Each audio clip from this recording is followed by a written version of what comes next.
किसी भी चीज को अगर हम जज करेंगे एज ट्रांजैक्शन तो उसके लिए जरूरी है कि उसका डुअल एस्पेक्ट होना चाहिए, मतलब उसका बराबर से इम्पैक्ट आएगा डेबिट साइड पे भी और क्रेडिट साइड पे भी। इस चीज को हम लोग आगे और अच्छे से समझेंगे, अभी के लिए सिर्फ इतना ही।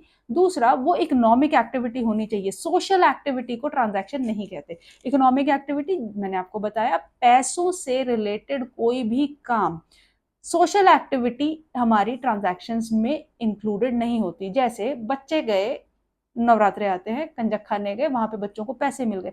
अब क्या बच्चों के द्वारा इकट्ठा गया गया उस पैसे को जब वो दिन के एंड पे देखते हैं तो वो बोलेंगे जी हमारी तो फाइनेंशियल पोजीशन निकल के आ गई? नहीं, वो इकोनॉमिक एक्टिविटी है लेकिन वो सोशल एक्टिविटी है। पैसे आ रहे हैं लेकिन अगेन वो बिजनेस से रिलेटेड नहीं है, तो उसको हम ट्रांजैक्शन नहीं बोलेंगे। भाई ऐसा थोड़ी है कि बड़े होके अब हमारा बिजनेस ही यही बनेगा कि हम घर घर जाके कंजक खाएंगे और हम घर घर से पैसे इकट्ठे करेंगे और फिर हमारा बिजनेस चलेगा। नहीं, this is not transaction. So this is just a economic thing but it is not related to business, this is called as a social activity. दूसरा है, it results in change in financial position of the entity. ये मैं आपको ऊपर समझा चुकी हूँ।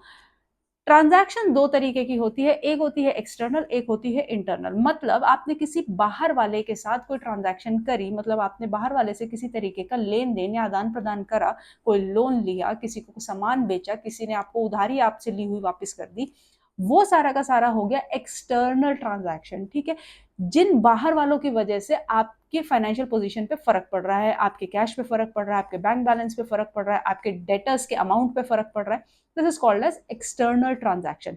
लेकिन कुछ ट्रांजैक्शन ऐसी होती हैं जो इंटरनल होती है, जिसमें कोई भी थर्ड पार्टी इन्वॉल्व नहीं है, लेकिन उसके बावजूद मेरी एसेट्स या लाइबिलिटीज में फर्क आना शुरू हो जाता है। जैसे कि एक एग्जाम्पल हम ले सकते हैं डेप्रिसिएशन का। डेप्रिसिएशन आगे आने वाले लेक्चर्स में हम लोग अच्छे से एक्सप्लेन करके समझेंगे। डेप्रिसिएशन होता है एसेट्स के ऊपर, जो भी मेरी एसेट्स जो मेरे पास दिख रही हैं, जिसको कि हम टैंजिबल एसेट्स भी बोल सकते हैं, उनके ऊपर लगाया जाने वाला अमाउंट जो उस एसेट की वैल्यू को over the period of time reduce करता है, उसको हम डेप्रिसिएशन बोलते हैं। ये डेप्रिसिएशन ना मैं किसी से लेती हूँ ना मैं किसी को पे करती हूँ, ये मैं सिर्फ बुक्स ऑफ अकाउंट्स में दिखाने के लिए इसको चार्ज करती हूँ, और इसी की वजह से मेरी एसेट की वैल्यू में, मेरी फिक्स एसेट की वैल्यू में डिक्रीज आता है। तो ये हो गई मेरी इंटरनल ट्रांजैक्शन। ठीक हो गया। Last point is that change must be capable of being expressed in terms of money.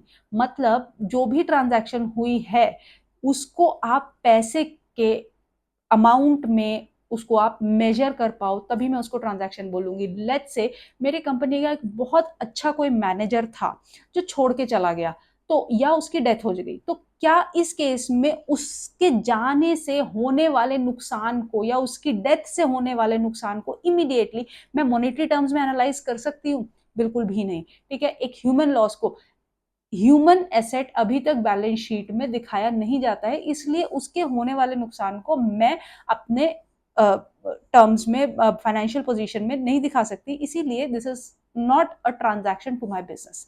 ठीक हो गया। तो ये हो गई मेरी ट्रांजैक्शंस। नाउ सेकंड कॉन्सेप्ट आता है मेरे सामने, दैट इज इवेंट।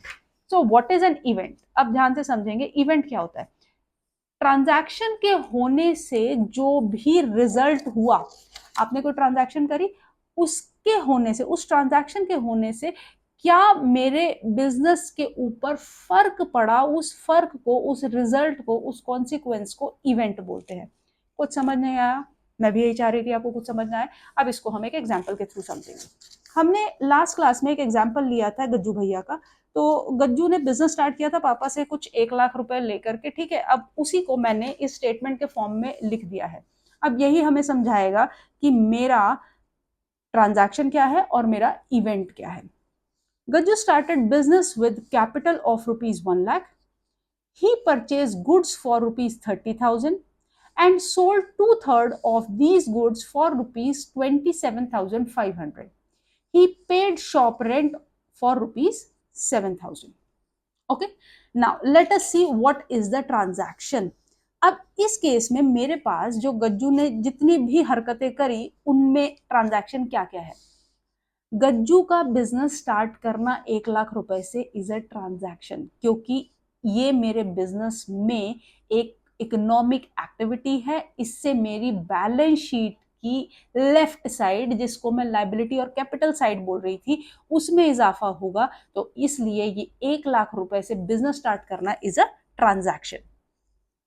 गज्जू ने गुड्स परचेज करे फॉर ₹30,000। तो जो ये 30,000 का सामान उसने खरीदा है, ये सामान का खरीदना वॉज अ ट्रांजैक्शन। ठीक है, अब इस 30,000 के गुड्स में से उसने 2/3 को सेल कर दिया 27,500 में। तो जो 27,500 की सेल हुई, जब वो सेल कर रहा है, वो हो गई मेरी ट्रांजैक्शन, क्योंकि इस सेल से उसके पास प्रॉफिट होगा, और प्रॉफिट कहाँ रिफ्लेक्ट होगा ये भी हम देखेंगे। तो ये हमारा एक ट्रांजैक्शन हो गया।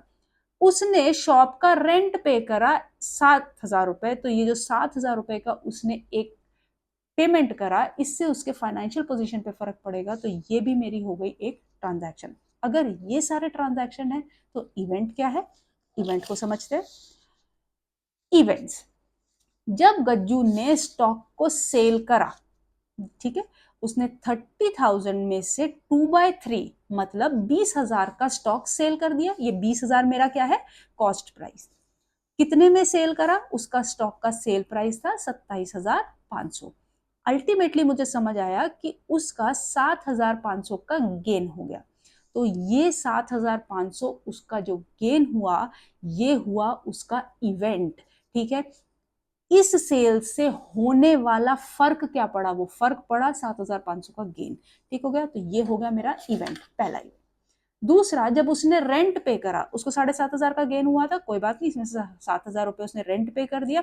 तो अल्टीमेटली उसके पास जो रिमेनिंग गेन बचा वो 500 रुपए बचा। तो क्या इस 7,000 का रेंट पे करने से उसके फाइनेंशियल पोजीशन पे कोई फर्क पड़ रहा है? बिल्कुल पड़ रहा है। उसके पास अब गेन कितना रह गया, 500 रुपए। तो ये हुआ अनदर इवेंट। थर्ड इवेंट, उसके पास कुछ क्लोजिंग स्टॉक बचा होगा 30,000 रुपए में से 1/3, क्योंकि 2/3 तो हमने ऊपर सेल कर दिया था, तो 1/3 जो बचा मतलब कि 10,000 रुपए, that is the closing stock. अब ये क्लोजिंग स्टॉक कहाँ जाता है, मेरे फाइनेंशियल पोजीशन मतलब मेरी बैलेंस शीट को ये अफेक्ट करेगा। ठीक है, मेरे एसेट साइड को, राइट साइड को अफेक्ट करेगा। तो ये 10,000 मेरा क्या हो गया, ये 10,000 का बचना मेरे पास एक इवेंट हो गया। नेक्स्ट आते हैं, अब गज्जू के पास कितना कैश अवेलेबल है लास्ट में, 1 लाख रुपए उसने अपने पापा जी से लिया था। सेल करके 27,500 की उसने अपना टोटल कैश बना लिया 1,27,500। डन। जिसमें से 7,000 उसने रेंट पे कर दिया और 30,000 का वो स्टॉक ले आया। अब गज्जू के पास अल्टीमेटली जो बच के आ रहा है वो आ रहा है 90,500 कैश बैलेंसेस। ठीक हो गया, गज्जू के एसेट साइड में ये कैश बैलेंस 90,500 का दिखाई दे रहा है। ठीक हो गया, इतनी चीज आप लोगों को समझ आती है। लास्ट में मैं देखती हूँ कि गज्जू के पास कैपिटल कितनी बची, 1 लाख रुपीज जो उसने पापा जी से लिया था।